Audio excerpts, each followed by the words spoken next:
Hey guys, Austin Bushman here. I just got back this week from the 2025 PRS Pro Series finale. I was able to win it. My first time ever winning it. I've placed top 5 at the finale 4 other years and was finally able to win the finale. And I've always wanted to do a video about my PRS rifle and kind of go over it in detail, kind of more detail than you would normally get from just seeing it at a match or from hearing me talk about it on a podcast or something. So anyway, here's the rifle. I just unpacked it. I got home Monday about noon and have yet to unpack my rifle. It's Thursday. Life got pretty busy. Been gone from work for a few days. So just got it out of the box from TSA and it's looking like they didn't break it. So that's good. So I'm going to start at the front of the rifle and just go in detail every part of the rifle and kind of, I imagine the top shooters in the PRS have tried a lot of things, and there's probably some tiny little unique details that they do that you wouldn't normally talk to them about. So I'm going to try and go over those details and just go from one end of the rifle to the other and talk about what I've done. This is very similar setup to what I've shot for years in the PRS. People that know me know that I don't like to change. I don't like to change a lot about what I shoot. So this is a 6-dasher. Most people always ask about rifle cartridge. So this is a 6mm dasher. It's a 150 free bore. I shot 109 burgers, and I'll talk a little bit more about that in a little bit. But so starting with the muzzle brake. This is different. I've shot this at a couple matches. This is a prototype muzzle brake that Austin Orgain has been developing and let me try it out. This is a little bit larger in diameter and has the ports angled back a little bit and has just a couple ports on top. Still has the same timing nut, that you can lock on there with the little set screws. It's actually the exact same nut from the other Ace brake, so any of the Ace shield will fit on here too. Still has the hex in the front of the brake. This barrel is threaded 5/8 24. I've never gone to the larger diameter threads. My barrels have always shot great with 5/8 24. It's a great brake. I think it's especially good from prone. Orgain did a lot of work with the top ports, the sizing of the top ports, to get it to where there wasn't a lot of downwards vibration.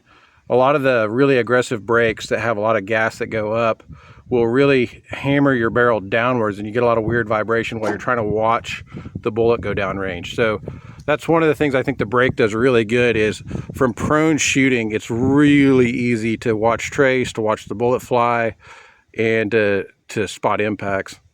So going back from there, it's a CRB number 4 contour. This is what we call our CRB comp contour.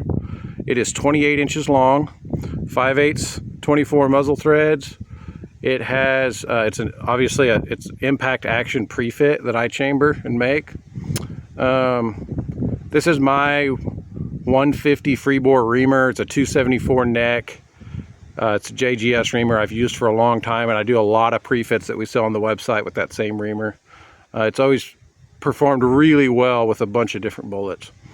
So nothing else really special about the barrel. It's exactly the same barrel that I saw on the website all the time as dasher pre-fits. I do a little extra laser engraving on my barrels, and the black tape I put on there. I have no idea why I put it on there, but Ben Gossett does it, so I thought it couldn't hurt. This is a Thunder Beast bipod that I've used for years. I really like it.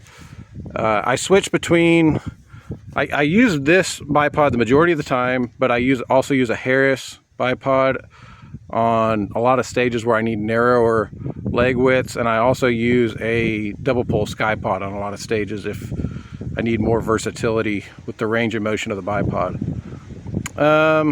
So the stock is a Foundation Samson.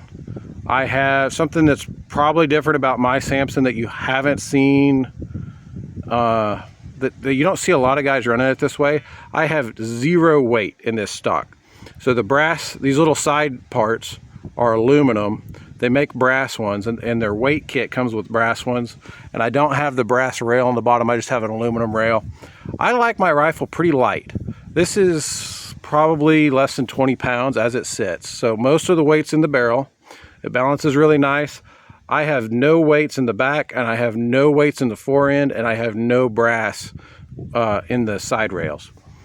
Let's see, other details about the stock. So I like running just the short foundation rail up front. Most of the time when I'm shooting a positional bag, it sits directly on the flat part of the stock, and I don't like there to be a full-length ARCA rail.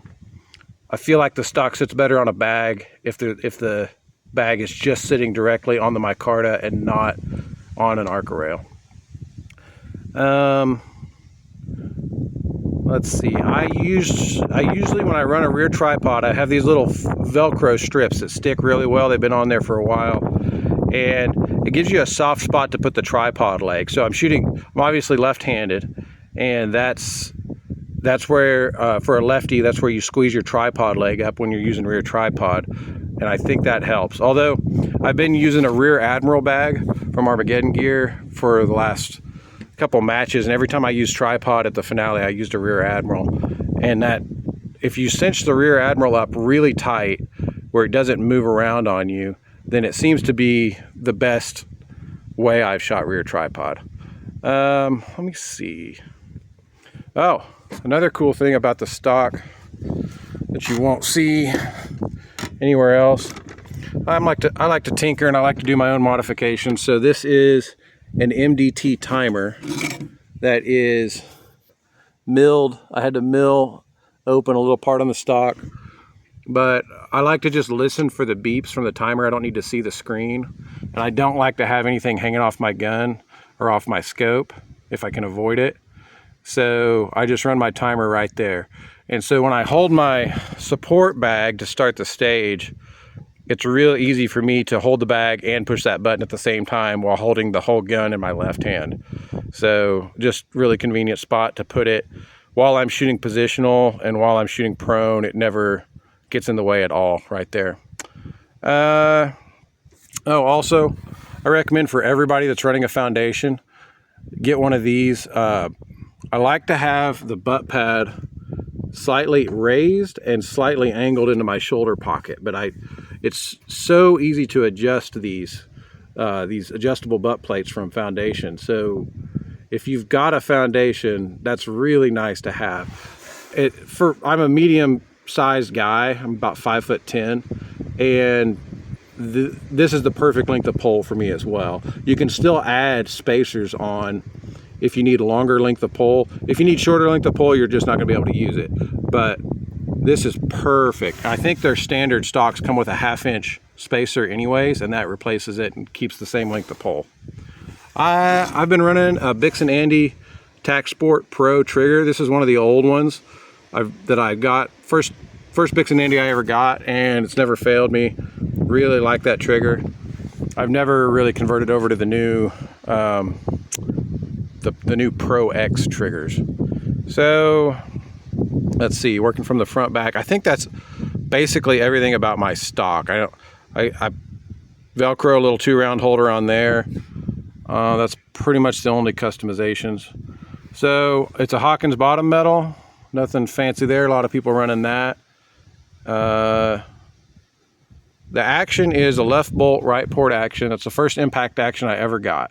Long time ago, Tate Streeter, this would have been 2020 probably, about 5 years ago, maybe 6 years ago. There was, I shot a different action, and Tate was always, since I'm in Oklahoma, I was one of the only guys not shooting an impact action, and he'd always tell me he wanted me to shoot an impact action. Well, one time I picked up a cert for an impact action off a prize table. I gave it to Tate, and I said, don't send me an action unless it's a left bolt, right port. And sure enough, he made a left bolt, right port. He's made several of them for other people. I'm lucky enough to have 3 of them at this point. I like it. I had a different action that was left bolt, right port, and I got really used to it. Once you have one, it's hard to shoot a regular left-handed action because you get so used to single feeding rounds in from the right side with your support hand. And if you ever need to see, anything that's malfunctioned with the magazine or the action, then it's right there in front of you. You can look straight in. You don't have to move the gun out of position or anything. It's really convenient. But this is the original one. It's serial number 3 of the left bolt right port. And I actually know who has serial number 1 and 2, and they won't sell them to me. So anyways, the action has got a lot of use on it. It's been through 5 or 6 years of PRS. I've used it more than any other action. I won Golden Bullet with that action in 2022. I won a world championship with it the same year. I used my other action, my second impact action, for the next world championship, but by far this one's the one I use, and this one's got the most wear on it. It's, for those that don't know, the more wear you get on one of these impact actions, the better they feel. This one is so slick. It feels amazing. That Night Force scope. So next I've just used regular 4-hole Night Force rings. I think they're 1.125 inch height. Puts the barrel with just plenty of clearance off the scope. And I've never had any issue with those rings. They're so simple to use, so versatile. I've always used split rings rather than a one-piece mount. I actually don't know who makes that bubble level. It's probably some company on Amazon or something. So don't pay any attention to the bubble level. It's just a generic bubble level. That scope has seen a lot of use. I bought that used. I can't remember who from. I bought the scope used in 2018, and I've used it as my #1 scope ever since then. I've got 2 or 3 of those. Actually, I might have 4 of those now. I've got a brand new one from Night Force, and I might convert to the brand new one. Once you've used one of these, I've probably dialed this turret tens of thousands of times over the years, and the clicks just get a little bit worn down, and the new one feels great, so I'll probably switch at some point to the new one. I use the new one regularly on a different rifle in practice. Still great, but that scope has probably got more use on it than any other precision rifle scope in history. That might be an extreme statement, but just the fact that I've stuck with it for 8 years and used it in over 60 2-day matches, and who knows how many 1-day matches, and who knows how many thousands of rounds of practice, it's got some wear on it, and it's never let me down. Let's see, what did I miss? That probably covers it. Let's talk about ammo a little bit. So when I shoot 6-dasher, I use MDT 12-round magazines. This magazine is actually probably 4 years old. I got two of these 4 or 5 years ago, and they just keep working and don't fail. So I've never felt the need to switch. This is just one of my spare rounds from the finale. This is Alpha Virgin Brass, Alpha 6-dasher brass. This is a 109 Burger Hybrid. They are seated, I'm not even sure where they're seated. I haven't checked my seating depth from the lands in years. I don't move my seating die, and I leave it in the same place when I use Burger 105s and Burger 109s. Those are the only 2 bullets I've used in a 6mm for years now, and they've served me really well. I love the 109s. I shoot way more of them now than I do 105s because they seem to group just as good and have the higher BC. So I shot this at the finale, this bullet at 2,860 feet per second, 2860. And I shot Varget all year long. So most of this year I shot either 25 GT or 6-dasher, and the entire year I didn't open up a powder keg of anything but Varget. It works great in both those cartridges. So there's not much else to know about the ammo. It's really simple. Virgin brass. Oh, I use Federal 205 match primers. And my seating depth is probably 20 or 30 thousandths off the lands if I had to guess, but I haven't checked in a while. So I think that's about it. If you got any questions, leave them in the comments and I will try to answer them. Thanks.